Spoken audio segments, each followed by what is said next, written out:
morning, everybody. And thank you for being here today. I'm not sure how many people will be showing up today because I know it's early morning, but whoever shows up, thank you so much for being here. Oh, there's already some viewers. Thank you for being here today. So today's topic is about quitting corporate life. So this morning, I invited my co-coach, Lase, to help us talk about this topic because recently she quit her job. Like at was it September that you quit your job? In September, yes. Yeah, so she quit just recently, and I think it's a really good topic to talk about for people who are thinking about either number one, starting their own Amazon business, not sure if this business is for them, and will it replace their income later on? Like maybe that's your questions, like is this really a legit business that it can replace our income, right? So before anything else, I want to introduce Lase today. So Lase is actually my one-on-one student, I think 3 years ago, Lase. Is it 3 years 3 years ago, 2020. oh my goodness, that was so quick, right? Like I don't have a memory anymore of like how long it is. So Lace was my one-on-one student back in 2020, and she's one of the superstar of my one-on-one coaching career when I was working for somebody else. And Lace and her husband like managed to scale up to I think 50K within like I think 3 months, right? So they were the superstar, and after that, we even if I'm when I was done already with coaching, I still talk to Lace and Chris because they sort of become my friend. And suddenly, when I decided, okay, instead of doing one-on-one, I'm gonna do the teaching by having a course.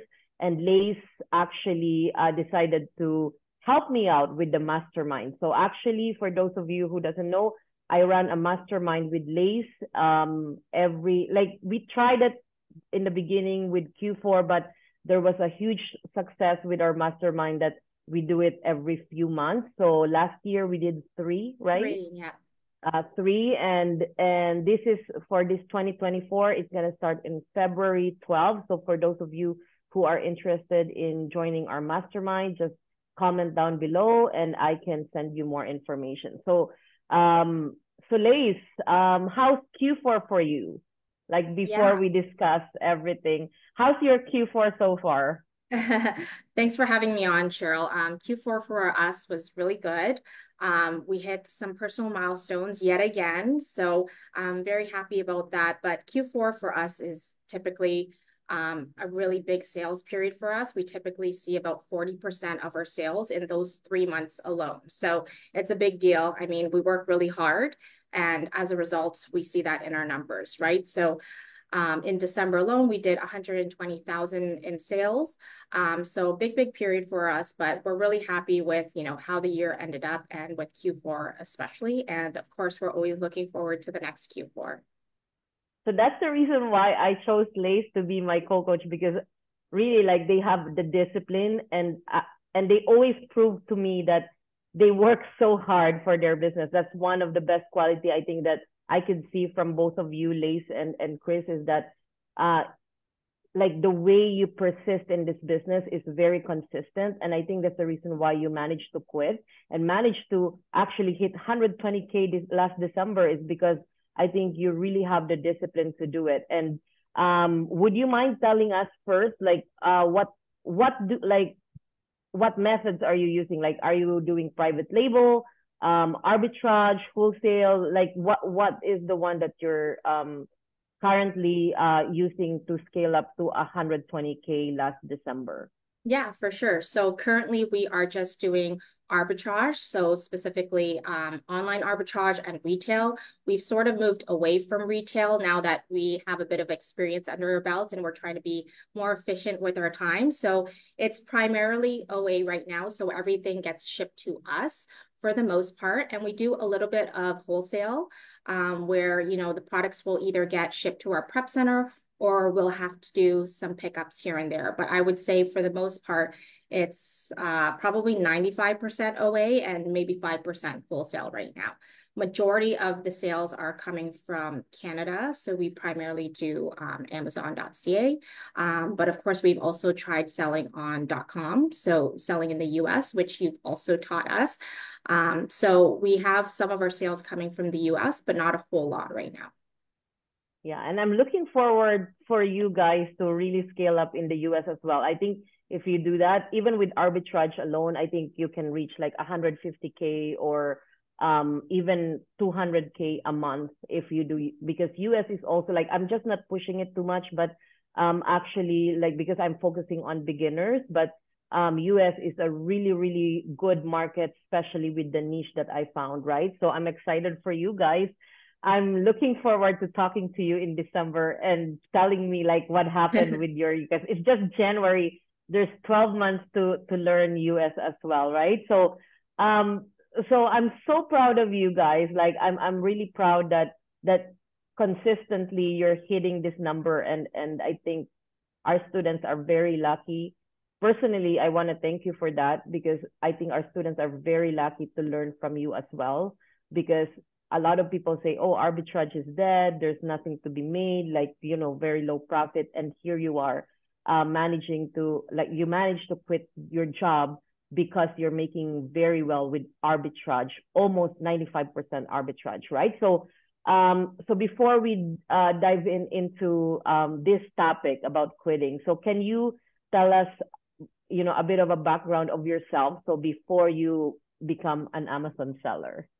Yeah, for sure. So I've worked in various marketing jobs throughout the last 10 plus years, I would say. That's what I went to school for. So I went to business school and got my degree in business and marketing. So I've been working in different marketing roles. And then in my last job, I was a marketing manager for a retail company here in Canada, and it was based in downtown Toronto. So with anything related to marketing, there's lots of meetings, lots of running around, right? Lots of planning, booking media and advertising for all of the different campaigns, lots of spreadsheets to make sure, everything is, running on time and within budget. So just a lot of go, right? And working downtown Toronto, it meant a 1.5 hour commute each way going to work. So I was commuting upwards of probably 3 hours a day. So a lot of time, and it definitely took a toll on me. So the commute is something that I don't miss. I definitely miss my colleagues. And of course, I like my job, like most people who stay in their jobs for a long time. And I was there for about 7 years. So I did like what I was doing, and I liked the people that I worked with, and I definitely missed them. But the commute and all of that was just a lot for me, especially at this stage in life. So I'm glad that I'm doing something different now, and it's been a nice change for me. Wow. So how did you learn first about Amazon selling, and how did you end up becoming an Amazon seller? Yeah, for sure. So I think I actually was watching YouTube videos, and of course I came somehow by chance, luck, fate, whatever you want to call it. I stumbled across your interview, one of your interviews that you were doing, talking about your Amazon journey and how you had, quit your job, and, your husband was now, quitting his job and doing this full time with you. And your story just really resonated with me. And naturally, I'm a very skeptical person. Like, I don't trust a lot of information. I'm always questioning things, I doubt things. So the fact that, your interview came up and, it was something that really resonated with me, I decided to reach out to you. So I found you in one of the Facebook groups, the Amazon Facebook groups. I joined a whole bunch of them.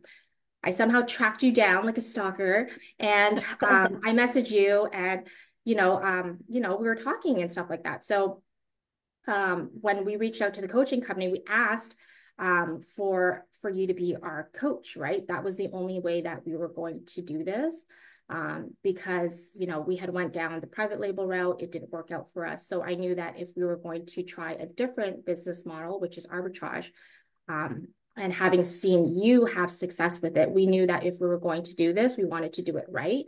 and we wanted you to coach us. So that was the only way that we were going to do it. And I'm really happy that worked out for us. Wow. It was it in YouTube that you found me, or just like I know I was in a podcast, but I think they also broadcasted in YouTube, right? Yeah, yeah. So it was definitely one or the other. But we listened to your podcast and then of course we watched your video, which was the same thing, just of course with the video format. But that's, after talking with Chris, I was like, hey, like this seems really interesting. I think we should reach out to her and see if she can be our coach. So um that's kind of how that started off. And, of course, we're so grateful that you know, you've been, part of our Amazon journey. You've taught us, pretty much everything that you know. So super grateful for you Wow. and everything that you've taught us so far. So that's amazing, right? Like how we never knew each other, and yet like we didn't know that the universe would conspire for us to meet, and now we're friends, and now we're working together to help other people as well. That's amazing. I think it's not coincidence, right?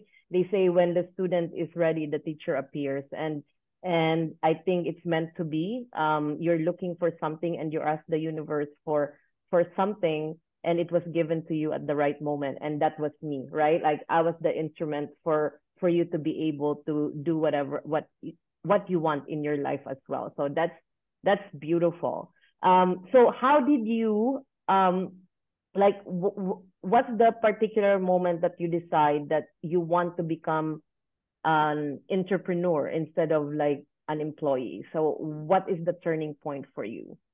Yeah, so I don't think there was one singular event where it kind of just clicked for me. It was kind of a combination of different types of events.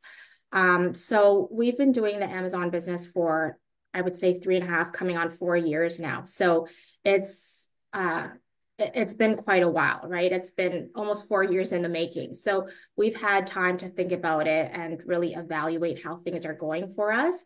So over the last couple of years, we've been able to compare and contrast, like how much time we spend on the business versus how much time we spend in our full-time jobs, what we do, right, in our jobs and in our business, how much money we're making in both. So we've had a couple of things, like data points that we've been able to use to kind of compare and contrast the two. And with us, we've had so much fun building this business. Like every day we're learning something new. Of course, with anyone, there's frustrations of returns and listings getting taken down. That's just part of the nature of it, right? But overall, we have so much fun building this business. And, every couple months, it's always changing and it's different. And we love being able to have something that is our own. Like we've built this from scratch, like in our house, like on the living room floor, like on a couple of folding tables. Like it's wild when you think about it, like where it started and where it is now. So that's been really rewarding and fulfilling for us to kind of see it come all together, starting from nothing and then now having, this six-figure business essentially, right? So Yeah. with us, in terms of making the decision to become, for me to become a full-time entrepreneur, I really had to think about, like our values, like our stage of life. So we actually have two kids right now. They are actually turning 4 and 2 this year. So they're still very young and they very much need us to be around. So just with that in mind, it was really important for me to have that freedom and flexibility to be around them while they're still, in this age, right? So with me, being able to work from home, being able to be present with them was really important to me. And if I were to go back to work, that would mean, that 3-hour commute, right? Every single Mm-hmm. day, I would have to leave the house early. I would have to, get home late. So it was always a scramble when I was working full time. Like everything was go, go, go. As I think anyone who works downtown or who lives and works in the GTA, you can probably relate, right? There's very much this hustle culture around here where you're always just scrambling, you're always rushing, Yeah. right? You can't really slow down and enjoy anything. And, having that time off when I was on leave after having my kids, I really had that time to think and evaluate my job, my career, a whole bunch of things, and kind of where we wanted to go moving forward.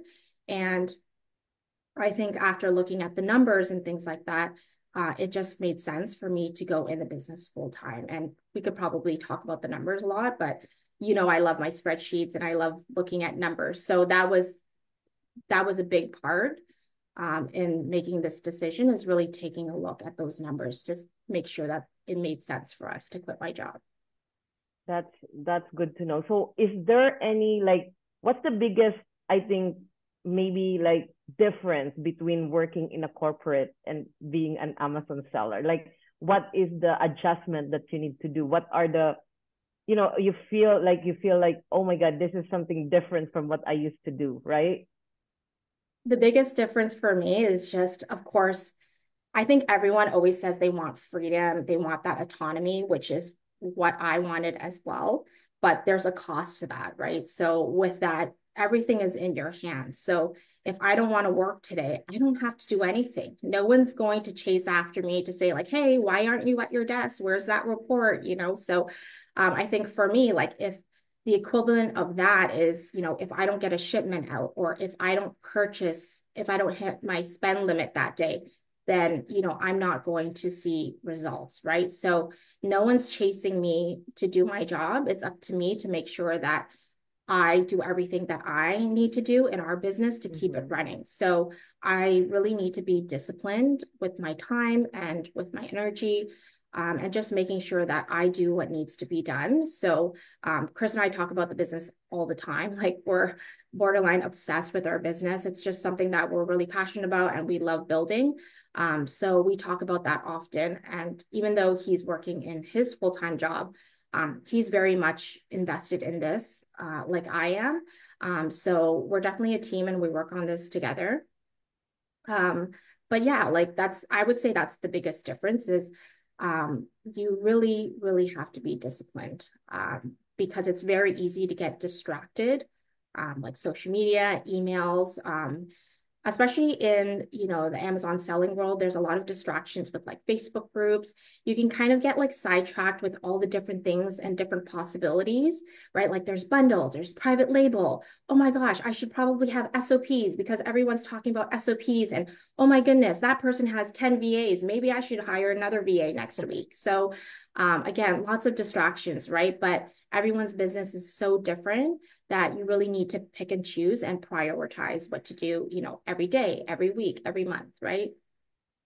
Yeah. So I guess with you being full time already, so what are the preparation that you actually do to be able to quit, right? Like because you've been in the corporate and of course, as an employee, there's stability, right? Like money comes in like regularly and stuff like that. And that's a big step, I think, quitting your job. So for us, me and my husband quit because we're just risk taker. But for usual, like in a regular for regular people, like it's really hard to let go of stability, right? That's the I think that's the greatest fear of all, becoming an entrepreneur, is that like what if it doesn't work, right? So with you guys, what are the preparation that you guys did for you to be able to really say, okay, like Lace, you can quit, like like with Chris, he's okay with it, right? So what did you do to be able to come up on this like decision? Yeah, for sure. That's a very good question. We could probably talk about this at length. But I just want to start off and say, like, Chris and I are very simple people. We don't need a whole lot to be happy. We're also not like super flashy people. Like, we don't have like a lot of extravagant things like designer handbags and things like that. Like, we live in a fairly modest house, like a small house, right? Like, we share one car. So again, like, we don't have a whole lot. We also didn't come into this business with debt, other than, of course, our house, which is our mortgage, right? But like we don't have like car loans or anything like that. And I know everyone's situation is different, but I really wanted to offer that information up front because I think that's important, right? Like part of this business is how much capital you start the business with, right? Because that determines how much inventory you're able to buy. And then, of course, be able to snowball that and grow your business. But for us, we always use, like our personal savings to start the business. And then in terms of being comfortable with quitting my job, we made sure that we had at least 6 months of savings. So let's just say if one of us lost our job, or, you know, if whatever reason, like our Amazon account was no more, I have 6 months of living expenses socked away in an account somewhere so that I can pull from it, right? So I don't have to worry about where I'm getting money from for the next 6 months. So that was really important for us. So we made sure that we had that. And of course, you know, we will pull from it if we ever need to, but, you know, luckily we haven't had to do that. And then of course, you know, I was on leave, right? So we had already gotten used to living off one income, if that makes sense. So anything that I would be getting from the business, if I were to pay myself, would honestly be extra. Like it of course would help our standard of living. Like we could go on more vacations, things like that. But honestly, we just really did a trial run over the last year or two where we just got used to living off one income. And I know that's really hard for some people, but we were able to make that work. And we understand we're in a very, very lucky position. Not everyone is in that position. For us, it was just something that we were able to do. So we tried it out just to see if it would work. Like we didn't starve or anything like that. And I remember I talked to you about this. I had this conversation about like fears and things like that. And, you know, you said something that really stuck with me, which is, you know, what's the worst that can happen? It's not like you can't feed yourself. And I was like, yes, like that's exactly it. Like, what am I so scared of? Like, we've been able to have, you know, a roof over our heads. We've been able to feed ourselves and our children for the last couple of years. So everything's going to be fine. Like, we'll figure it out. So for us, having that, you know, safety net of 6 months of savings was really important. And then, of course, over, you know, the last year, I was really on top of our monthly budget.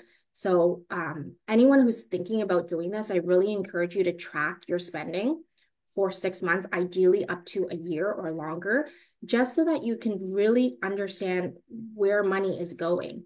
Because with your business, of course, it's not as stable, right? So there's going to be cycles. Like, of course, Q4 is always going to be better than, you know, January or July and August, right? So there's cycles to that. So it's really important for you to know, what does it cost you to live where you are right now? Like, factor in like your mortgage, your grocery bills, your car payments, childcare expenses, like electricity, water, like everything that you pay out every month, like property taxes, if you're renting, what's your rent? So tally all of that up and figure out what your monthly living expenses is. And for us, it's somewhere around like the $5,500 mark right now. So that's like the bare minimum to get by. So when I say we had 6 months of savings, it was 5,500 times 6, right? So if anything, that's what I can pull from if there was truly an emergency.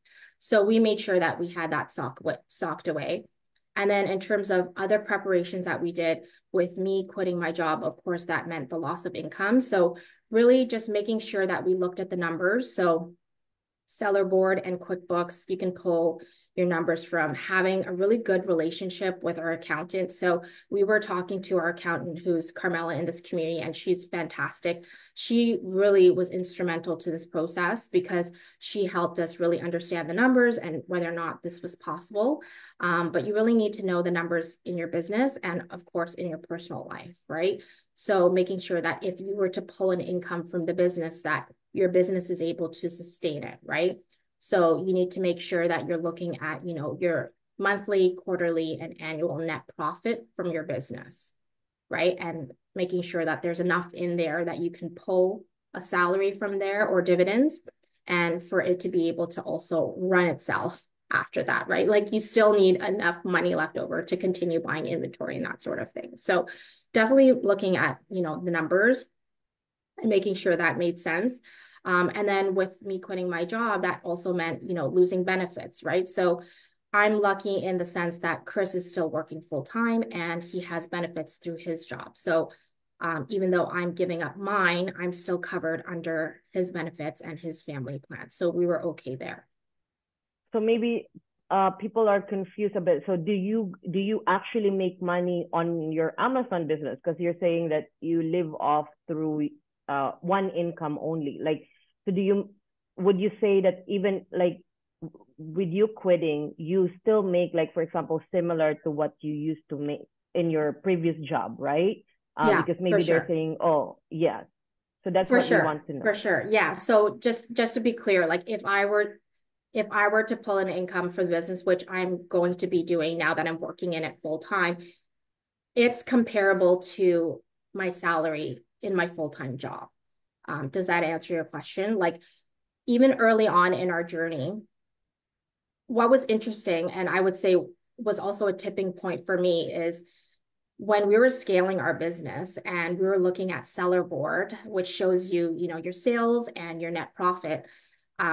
In the first couple of months, like I would say for the first 6 months, we looked at our monthly net profit and it was equivalent to one of our paychecks. And I was like, that's pretty cool. Like we made enough to cover one of our paychecks. Like that's neat, right? It's kind of like I worked on this business on the side and here it is, like there's an extra paycheck there, right? And then within, another 3 to 6 months after snowballing our inventory, you know, there was enough at the end of the month. It was like somewhere around like $5,000. And I was like, wow, like this is equivalent to a monthly salary now, right? So, and it just kept growing the more we invested in our business. So, I would say that, the net profit from our business is comparable to the salary that I'm making. And actually this year, it surpassed what I would have made in my job if I went back full time, right? So, that was definitely a deciding factor for us, and it definitely made it easier for me to leave my job, is knowing that I was making the same amount of money in our business, um, if not more, right? Yeah. So would you mind if you can share with us, because maybe the audience are curious of like, how much money did you start? Because you said that you guys had a savings, you didn't use debt, right? So how much money did you initially start, or total investment in this business for you to be able to scale up to like 120K month sale last December? So from 3 years ago, when we started this journey with you, like how much did you initially invest to snowball to like pretty quickly actually? Yeah, so it's been so long ago that, some of the details are a little bit foggy. But I would say we initially probably started with $10,000 in inventory. And again, that all just came through personal savings. Like we didn't really go through like debt or anything like that. Of course, we put it on credit cards for points and things like that, but we were always able to pay it off.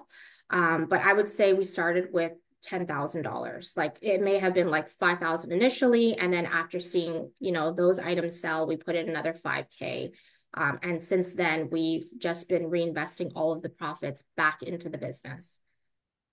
And that's the reason why you end up having, six figure in sales, because like you keep on reinvesting, because That's basically right. you try as much as you can not to touch it, so you can have. So Right. would you say that at least you spend some money for fun already? Yeah, for sure. So that's something that I'm still working on, and you know this about me, but we're very much in work mode. Like we're workhorses, so we love working, not just in our jobs, but like in our business, of course, because we have fun doing it.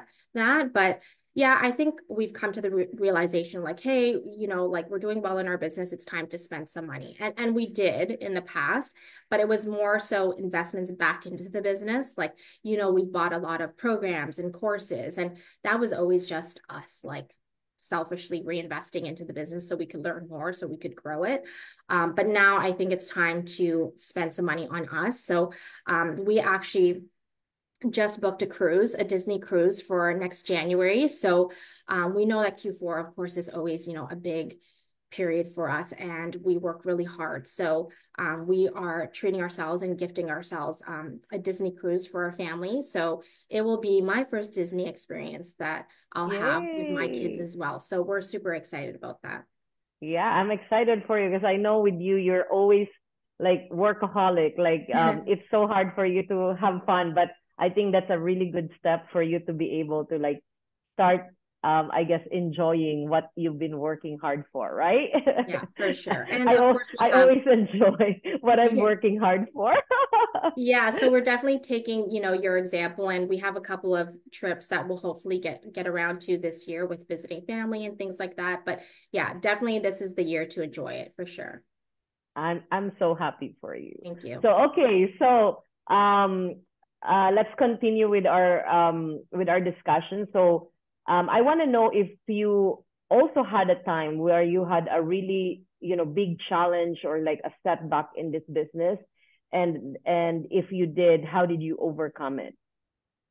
Yeah, so for us, there's a couple of things to that. So I don't know why, but Chris and I thought it would be a good idea to start a business while having kids. I mean, do you know anyone else who's crazy enough to do that, right? Like, I remember we would be on coaching calls with you, and we would have our son Liam, who was 5 months at the time when we first started coaching with you.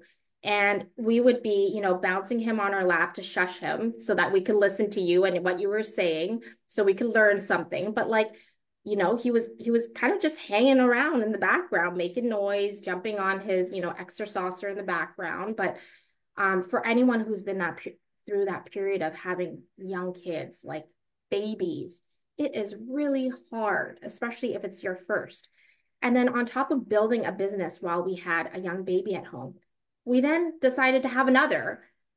So our second obstacle was then, how do we continue operating our business when I now have a young child at home and now a newborn? So that was definitely a hurdle for us. Just being able to maintain that level in our business, being able to be consistent in our business with our shipments. Anyone who's been doing this for some time, it's really important to be consistent in your business, right? Like if you're not shipping, you're not going to see the sales. And for us, it was really hard to kind of make that adjustment with 2 kids and to also continue operating at the same level as we were before, right? Because young kids, they need you every second of the Yeah. day. So for us, it was really just figuring out how to juggle both, like working and then young kids plus the business, right? And you still need to eat, you still need to make food and shower and then feed these little children. So there's just a whole bunch of things going on. So that was definitely a hurdle for us, but somehow we managed to make it work through very little sleep, but just working around, their nap times, right? Like anyone who has young kids, of course, this, right? It's definitely a struggle, but for us, we kind of just somehow pushed through it. We would work around their naps, their bedtimes. We would source whenever we could. And that's kind of just what we did, right? Like, of course, it comes with a lot of sacrifices. I don't want to mislead anyone in this interview. It's not always sunshine and rainbows. There's a lot of sacrifices that we had to make. We stopped watching movies for fun. Like we really limited our social outings, like because we would just spend any free time we had at home focusing on the business, sourcing, getting shipments out. So a lot of sacrifices, don't get me wrong there, but yeah, that's just what we chose to do in order to make it work at that time. And for those of you who doesn't know, but Lace and Chris are still doing their shipment in their house, right? Like so you pack your own, you buy it mostly online, but you ship it in your house, and then you prep it in your house as well, and you ship it to Amazon, right? They don't use a prep center yet, as compared to me. I use a prep center to be able to like be traveling. So currently I'm in the Philippines, and I'm traveling because I'm doing I have a partner of a prep center who do everything for me. But with Lace and Chris, aside from having the babies, so they need to pack everything. So that's a really big challenge, right? Yeah, Um for sure. yeah, so can you give us a little bit of like a day in a life of Lace, like to become a full-time entrepreneur? Like what do you do? Like what's your life like now that you're like doing full-time as an Amazon seller? Yeah, for sure. I just want to circle back about the prep center. So yeah, we very much do prep everything ourselves at home. I would say the only thing that we send to the prep center is primarily our wholesale stuff, like any items that we have in bulk, because it's just easier that way for us. But yes, we do pretty much everything else ourselves. And that's something that we are working on for this year, is to kind of follow your lead and your example, of course, to automate more of it. So that's one of our goals this year. But in terms of, a day in the life for me, I'm still very much figuring that out. I wish I could give everyone, a clear-cut answer like 9 o'clock, I do this, 10 o'clock, and then I move over here and do this. But, every day is different. I'm still very much going through a transition period, which I really need to remind myself of, because I think if I were to treat this like a job, like any job that you start, there is a 3-month probation period, right? And with that, you're still learning. There's training. They give you handbooks of training materials, and everything is laid out for you nicely. In the Amazon selling world, it's not like that. You kind of just learn through doing. So I'm trying to give myself grace, and that way is just knowing that, I'm doing something completely brand new. So I'm not going to have all the answers all at once, and not every day is going to be perfect. Um, but before, like when we were juggling, working full time and doing the business, it was, go, go, go, go all the time. Like it was so crazy to the point where we would be eating lunch in our car. And I know that you can relate to this because you once shared a photo of this. And I'm like, yes, that is exactly what we do too. Like you're just so busy, like doing RA pickups and getting inventory that you're like, I don't have time to sit in a restaurant. Who has time for that? I'm just going to go pick up a sandwich or McDonald's or whatever and scarf it down in the car on the way home so that once I get home, I can start packing, right? So that was the level that we were operating at. Everything was just, back to back. Like I have to get to my next meeting, or I have to, go pick up the kids, right? So everything was just very sporadic and frantic and rushed. So like we made it work because we had to, because we had so many things going on. But when we were juggling the business while working, like it was just so busy and rushed and very sporadic. There wasn't really a good flow to it. It probably wasn't the healthiest for us either. But now that I am in the business full time, I don't have to rush as much. And it's been a lot better for me because I have slower mornings. Like this morning, I didn't get back to you in time because I was just sipping on my coffee, thinking about this interview. So my mornings are definitely slower. And I so appreciate that because when you've been working, in corporate and, commuting for, over a decade, it really takes a toll on you, and you don't really understand the true impact of it until you're out of it. And I wish more people knew about this because, there's so many implications to doing something like this. Like it can really wear you down and burn you out. But for me, like I'm really enjoying the slower mornings right now. Like that doesn't mean I sit around and do nothing and watch Netflix all day. What I do in the morning is, of course, we'll get the kids dropped off to daycare. I now do some type of stretching or exercise. So Chris and I will do like yoga in the morning just so that we're staying active. So I love being able to have the time to do that because I wasn't able to do that before. Like when I was working full time, I would, make my coffee, chug it, and, rush out the door to catch my train so I could head downtown to work, right? So everything was rush, rush, rush, go, go, go. Now I have, slower mornings. I can do yoga. I sit and plan my day for 10 to 15 minutes. And what I do at the beginning of the day is I will set 2 to 3 priorities for the day. I don't like to overload my day like I would have before. My mindset has definitely shifted towards doing like 1 or 2 very important things. And then I even find sometimes when I put 3 things on there, I definitely max myself out and I get a little stressed. So for me, it's 1 or 2 things a day. And then throughout the week, we'll have 2 or 3 shipments that need to go out. They're typically Monday, Wednesday, Friday. And then I'll usually reserve the other 2 days for sourcing. And right now we are very much focused on growing the US side of our business. So I'll have 1 day dedicated to sourcing for Canada and then 1 day dedicated to sourcing for the US.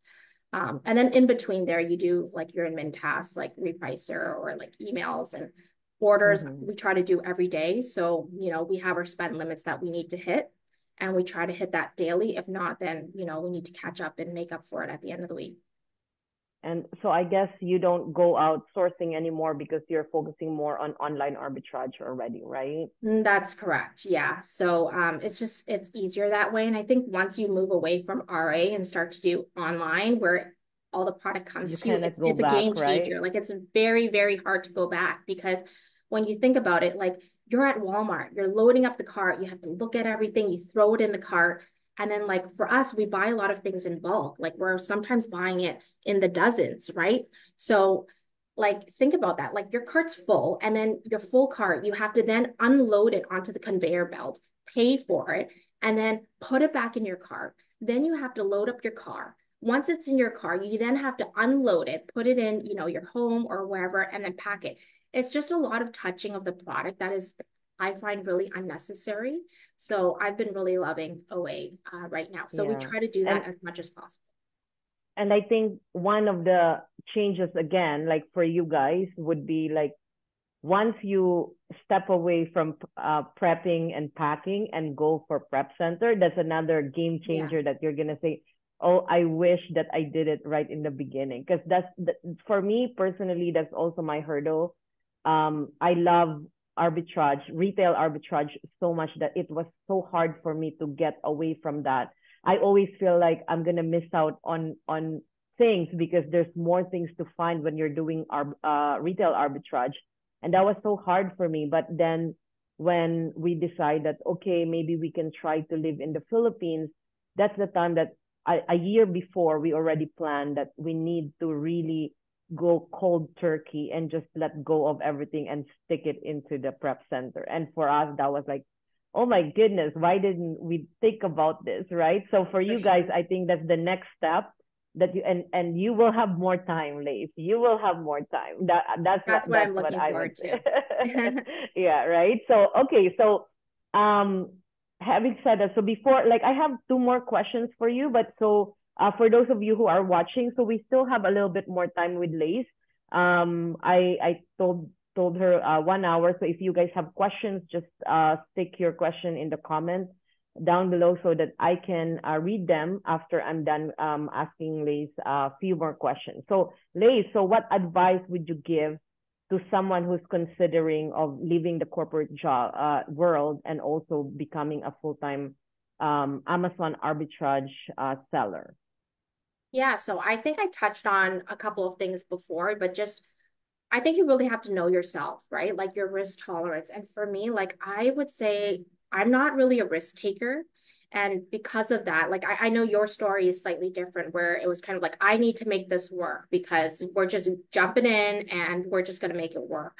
And I think you need a little bit of that fire in you in order to make this work, because you almost need to become obsessed with your business, because that's the only way where you're going to push through all of the hurdles that Amazon is going to throw at you. So for us, we really needed to feel like safe and secure, like in our finances, before I could really make this leap. And I say this because it is a leap of faith, right? Like nothing is for sure. And neither is your paycheck, right? So for anyone who has that fear, like your job is also not secure, right? So as much as, Amazon is, there's uncertainty with it, so is your job, right? Like during COVID and everything, I watch a lot of friends and family members get laid off during the pandemic. They were furloughed, right? So there was a lot of that happening. And even now in 2024, we're starting to see more of that happen too, right? Like if your company didn't have a good year, maybe they're looking to do layoffs. So I would say your job is not a for sure thing either, right? It's not like our parents' generation where they work for 30, 40 years and they get their pension or whatever and they're fine. Like you get your gold watch at the end of the journey. Like it's not like that anymore, right? Like we see a lot of people jumping around. So your job is not certain either. And then with us, like I would say, if you're thinking about doing what I'm doing, you really need to think about, like, are you okay with taking this risk of, leaving your job and doing Amazon full time? Like, you need to be very disciplined, right? Like, are you that person that will get up and do what needs to be done at the beginning of the day in order to make sure your business is running? Because if you're not that type of person, if you really need accountability and someone to kind of remind you of what needs to be done, I'm not sure that this would work for you unless you find a really solid, good accountability partner that you meet with weekly or monthly to make sure you're staying on top of things. So that's one. And then second, with you really need to get your ducks in a row, like your finances. Make sure that you have some savings parked away somewhere so that if you need to use it, you have access to it. For us, we were comfortable with 6 months. I know people who start doing this, they usually have 3 months stocked away. If you're okay with that, then that's a good starting point. I know some people that have like years worth of savings, which is a lot, right? But do what makes sense for you and what you're comfortable with. And then also evaluate like your entire job. Like I think a lot of people don't know this, but there are hidden costs to having a job as well. Like for me, it wasn't just my salary. Like you have to consider the benefits that you're giving up as well. That's wrapped into it. But there are hidden costs to having your job. Like for me, I was spending a lot of money just to go to work, right? And I think sometimes people don't factor that in. Like I live outside of the city, but I was working in the city. So I would have to take the GO train in. And then sometimes I would have to take the subway as well, like TTC. So that can really add up. Like sometimes it could be up to $500 per month of just commuting costs alone, right? And then if you're driving, there's, the wear and tear on your car and gas and things like that, right? So you really need to factor in all of those different costs. And then making sure that, if insurance and benefits is important to you, making sure that you have coverage elsewhere if you're giving that up. So for me, I was still covered under my husband's plan. So I was okay with giving that up. But if you don't have that option, then you can look for coverage elsewhere, right? Like you would just have to get, private insurance or coverage somewhere else, and you would need to look into that. They are available. Of course, they cost money, but I would just make sure you're covered off in that sense if you need it. Thank you so much, Lace, for that advice. I think what you're pointing out is really important before quitting your job. You need to make sure that you're also secured financially, because as we know, like entrepreneurship, it's like up and down. And I think another one is that make sure that you and your husband are both in the same page with this, that if something happens with the business, you are not gonna have divorce or anything like that, but you're gonna be together to solve the issue, right? So what are your future plans for your own business? That's a good How do you question. see yourself in the next 5 years? Yeah, so that's a good question. I'm still very much figuring that out. I would say for this year, we want to try a couple of different things. Like this is the year where, I'm going in the business full time. So we really want to see what our business is capable of. So we know, like, this is the cool thing. Like I was working on our business, I would say part-time, right? Because I was always occupied with something else. I was either working or I was dealing with, babies at home, like childcare. So I was never 100% in our business. And the fact that I was able to generate the same amount of income in our business, working in it full-time as I would receive in my full-time job, that's pretty cool, right? So now we're at that point where we're like, okay, if I could replace my income working part-time, what would it look like if I went full-time in the business, right? Mm-hmm. Would it dramatically increase? Would it not? Like, so we're kind of just, testing and experimenting, which is kind of what we like to do in our business. We always like to test different things. So this is the year where we really want to see what we're made of and what our business is capable of. So I'm going to go full time in the business and work on it. And we're going to see, what our sales look like at the end of this year, both Canada and US. We also are interested in testing a couple of different things. Like this year, we really want to test and launch a couple of wholesale bundles. That's something that we've always been interested in, but we never had time for it. So now I'm going to dedicate the time to really dive into that this year. So that's something that's, in our plan for this year. And then within the next 5 years, hopefully we'll be at that point where if you ask us this question again, hopefully, fingers crossed, our business will be fully automated and, maybe Chris will have quit his job as well. Like that's always been, an end goal of ours. So that's what we're thinking right now. Like, again, like a girl can dream, right? So we're working Yeah. towards that and, hopefully we'll get there.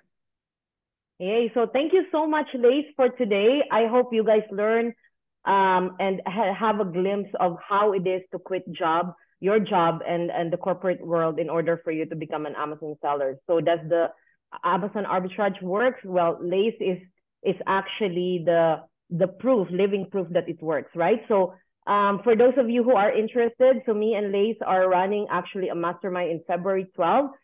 Feel free to sign up. I'm gonna post a link for some discounts in our group, in this group later on. And if you are interested, so Lase will show her like different methods also on finding products, and aside from the methods that I'm teaching. So thank you so much, guys, and have a good day.